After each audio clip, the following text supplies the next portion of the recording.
Hello, everybody, and welcome to our first episode. And I've got with me Victor. Victor, he's a gamer by night and an engineer by day. Hey, Victor, how are you? I'm good. I'm good. How's everything with you, Ziad? Man, everything is good, man. This is our first episode, and it's gonna be a new experience. I'm glad you'll be I want to say, the opener. Okay. I'm quite honored for that. Yeah. Same here, bro. let's- And first of all, who's Victor? Can you explain in briefly, personally, and then also professionally? Who is Victor? Professionally. All Yeah. right. I'm a computer engineer, software engineer, programmer by profession. Uh, I have a 9 to 5 job programming, and then whenever I get a chance, I play games, which is my number one hobby. Yeah. My games are mostly MOBA games, ARPGs. Not a fan of FPS, but I get to play Counter Strike every now and then Mm, with my friends. man, that game. That But game. yes, my favorite game, my all-time favorite game is Dota. I started off with Dota 1 back in the day, and then I shifted to Dota 2. Mm, Yeah, it's the only game that I've stuck with playing till the date. I think I have around 10 to 12 years of experience playing and that. around 7,000 hours on Steam. Oh my God.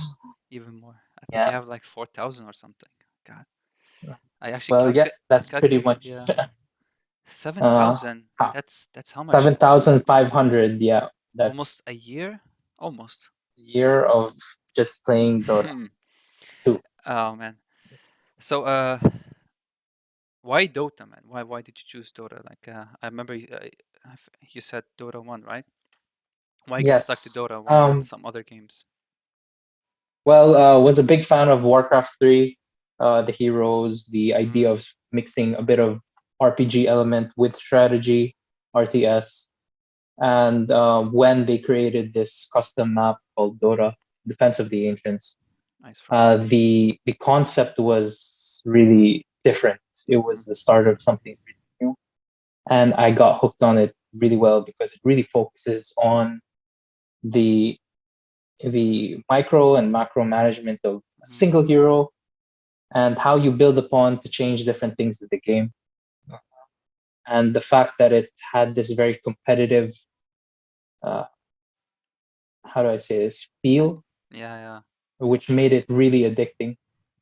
And Dota is very special because it just has so much variety. Every game is different. Mm, There's always different ways to win, and it's just different every single time. And that's the beauty of it. Um, Technically, the game mechanically has such a high learning curve, and it mm. has just so many aspects in the game that make it so uh, interesting. And someone needs to be in full focus just to play the game. Uh, Yeah, I agree that's what I love 100%. about it. You have to be Yeah. fully focused or just get lost or actually surrender to rage. Yes, Surrender to Rage. I know it has its. I mean, it brought up a community of a lot of toxicity as well. That's Mm, one of the downsides. But I guess every game has that. yeah, MOBA in general has this in such a large number, and it's unfortunate to see. But I love how the community is also has its good sides. People are trying to help each other. mm, I mean, it's just fun. yeah. That's the main gist of. So over a decade of Dota, why not go pro? Like, did it occur to you that you might be good in pro scene, or like, what's the story behind that? Well, why not go pro? Yeah. Well, I was. I mean, I'm not gonna boast or anything, but I was considered pretty good for my above the average player Mm, uh, in my roles in the game. It's just that I never got pro because, um, I mean, there was not enough time. It wasn't really. I love the game a lot, but mm, I didn't love it enough to make it a profession. mm. Uh, Okay, yeah. and in order to go pro, uh, yeah, it's just like you need to dedicate your whole life, True, all your true. time just to play the game. And again, apart from the fact that I didn't see it at that time, Mm, esports wasn't something that I'd go for or look for. Families would look forward to, your parents, mm, something that there's a lot of pressure on your back, yeah. especially being in an Asian family. Parents wouldn't accept that.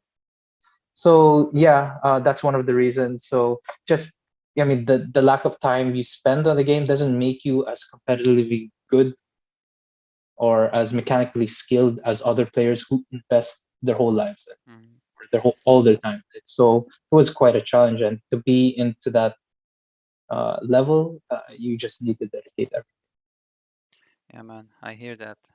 Still, you got the experience still counts for something. But I also come Yes, with from an environment where not even esport, like gaming itself, is considered as a child's game. So, like, don't waste your correct, time. It's something for kids. And then you see recently the billions of dollars are coming, pouring for the gaming industry, also esports, correct. which is good.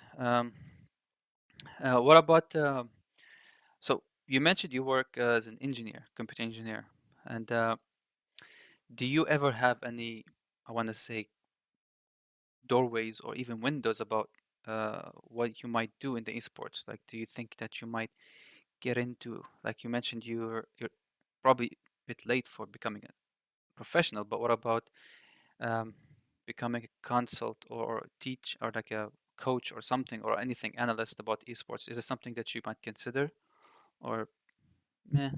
Wow, actually, yeah, it might be a bit late to get into the esports scene as a or a professional player, but to be a manager or a consultant or a coach uh, for the games that I love, that would be great. I mean, my 10 to 12 years of experience in the game might count for something, Mm, especially for maybe new players who are trying to get into the game or trying to get into this to the esports thing.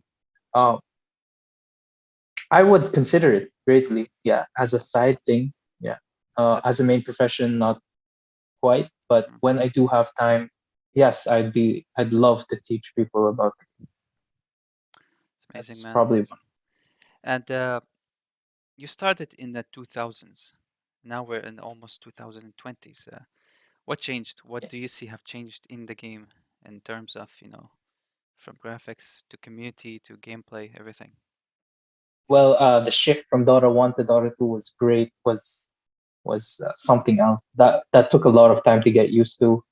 It just came with so many features that the Warcraft 3 engine, being amazing as at that time, Mm, didn't have or wasn't capable of implementing on a custom game. So Dota 2 just came in and said, "Hey, we're gonna take this to the next level in terms of graphics as well." And it was such a game changer in terms of the gameplays and everything, like the mechanics. It evolved exponentially, I'll say. mm, It took quite a while to balance and get people to shift from Dota 1 to Dota 2, but now I think the shift is almost like, yeah. I mean, almost everyone has migrated to Dota.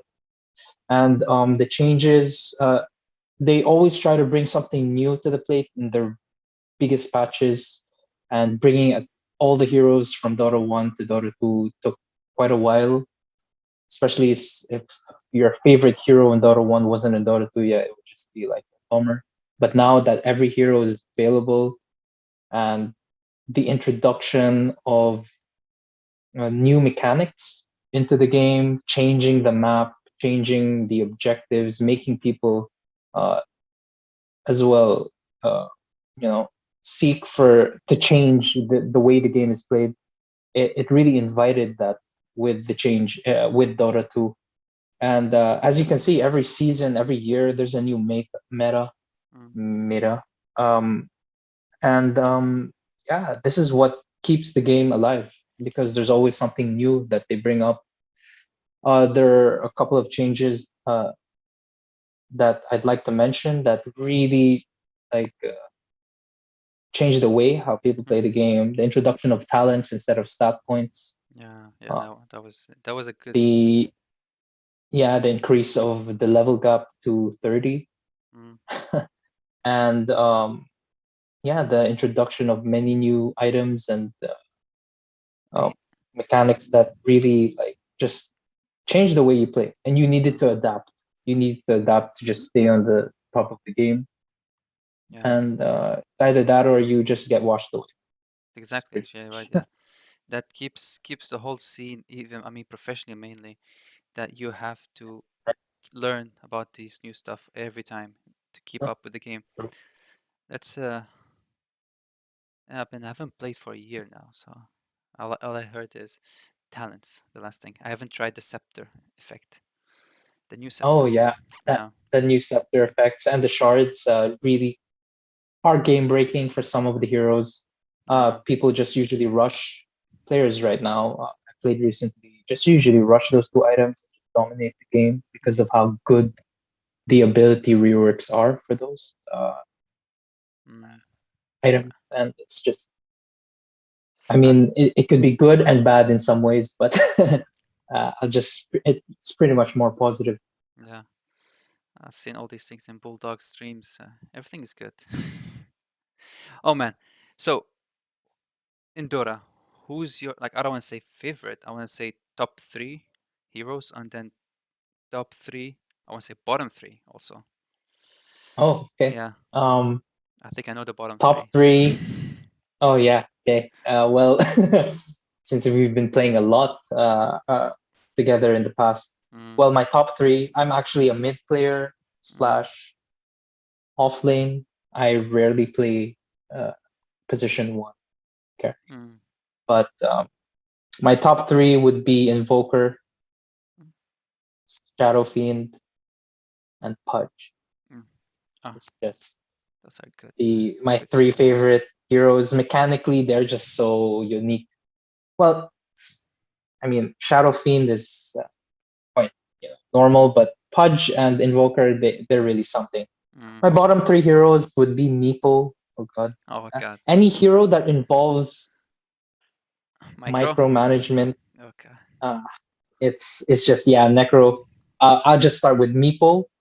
Um, techies, you don't even need to. That hero Yeah, just needs to be eliminated from this game. yeah, As yeah. much as I love Dota, I mean, I'd stop playing just because I don't like to see this guy.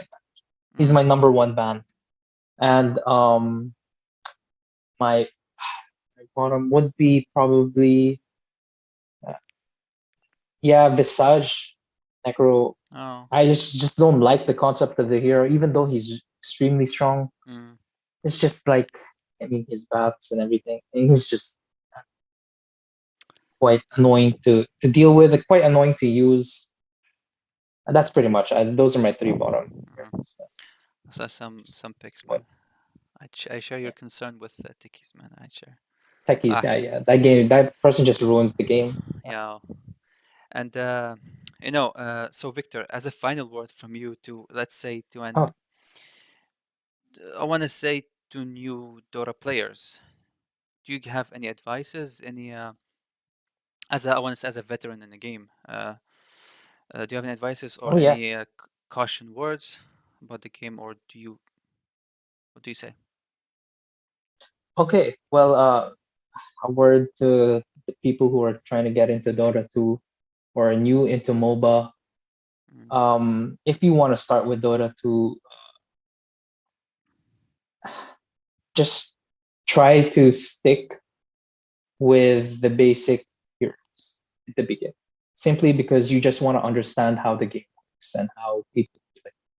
Um, I would recommend probably to start with heroes with direct and easy to use disables, um, and also heroes that don't involve a lot of micromanagement. mm, And most importantly, if I like when I started playing Dota, I always played with bots in the beginning, mm, and then I moved into custom casual pubs just to see, how would I do against them. and then eventually you'd be get used to playing with pubs because uh, you'll eventually learn that Mm, you're going to be set or be placed in a bracket that's within your skill level. mm, And from there on, you just improve and just play. Just keep on playing, try out different roles, try out different heroes, find out that what's best for you, and then that's how everyone gets better. In the end, it'll either be something that you a skill that you will learn to play, or you're just born talented to be very good at the game, which is in some cases very rare, but could be there. yeah, man. So yeah, that's my Practice. advice to you. Yeah, Practice makes perfect practice. eventually. Oh, Yeah. uh, that's amazing. So, last but not least, man, Victor. So, thank you so much for being here. It's actually a pleasure to have you as the pilot of this whole series, and also you being a decent friend, nice friend of mine. Like we worked together and we played before. So, Yeah. um, thank you again, and then I hope I host you again in the next episode in the near future with more news. Uh, it's an honor, Ziad, and I'm really honored actually to be the pilot for this series that you have going on. Um, Yes, we've worked and played the past, and I'm more than happy to help you and support you in this ongoing channel. And guys, like and subscribe. This guy is an amazing guy. Follow him. He has really great content, and he is a very I good did not programmer. pay for that, by the way. Nope, nope. This is just uh, me coming uh, straight at. And yeah, thank you again for having. all right, everybody. Thank you for Victor again, and then thank you for watching. And as you said, hit the like and subscribe. Also join our Discord channel.